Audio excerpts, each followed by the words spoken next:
Beralih ke informasi lain, beberapa saat yang lalu diperoleh informasi terdapat 2 napi yang dikendalikan peredaran narkoba dari dalam lapas Kerobokan. Hal ini terungkap setelah Polresta Denpasar berhasil menangkap seorang tersangka pengedar narkoba. 2 napi lapas Kerobokan ternyata berhasil kendalikan peredaran narkoba dari dalam lapas Kerobokan. Hal ini terungkap setelah tim Sat Narkoba Polresta Denpasar berhasil menangkap seorang kurir sekaligus berperan sebagai pengedar narkoba dengan inisial FAA pada Selasa kemarin. Tersangka FAA yang tidak mempunyai pekerjaan ini tertangkap saat akan melakukan transaksi di wilayah Denpasar Barat. Saat petugas menggeledah tersangka, barang bukti sebanyak 166 butir ekstasi dan 95 paket sabu berhasil ditemukan di dalam tas tersangka. Petugas juga menggeledah motor tersangka dan berhasil temukan 250 butir ekstasi dan 41 paket sabu. Sehingga total barang bukti sebanyak 461 butir ekstasi dan 137 paket sabu.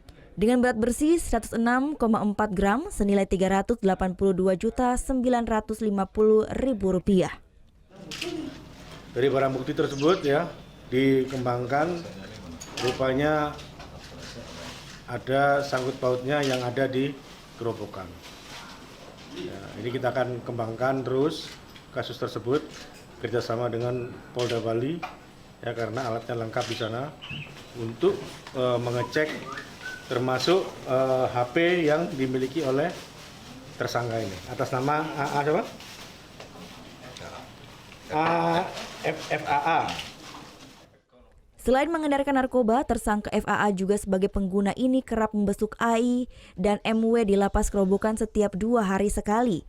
Hal tersebut merupakan modus untuk mengambil barang terlarang tersebut dengan cara menyelipkan narkoba di dalam tas yang berisi pakaian kotor. Tersangka FAA yang bergerak berdasarkan perintah dari napi tersebut sudah 2 bulan bekerjasama dengan AI dan MW untuk mengedarkan narkoba. Akibat perbuatannya, tersangka dijerat dengan Undang-Undang tahun 2009 tentang narkotika dengan ancaman pidana 20 tahun penjara. Surya Sanjaya melaporkan untuk NET.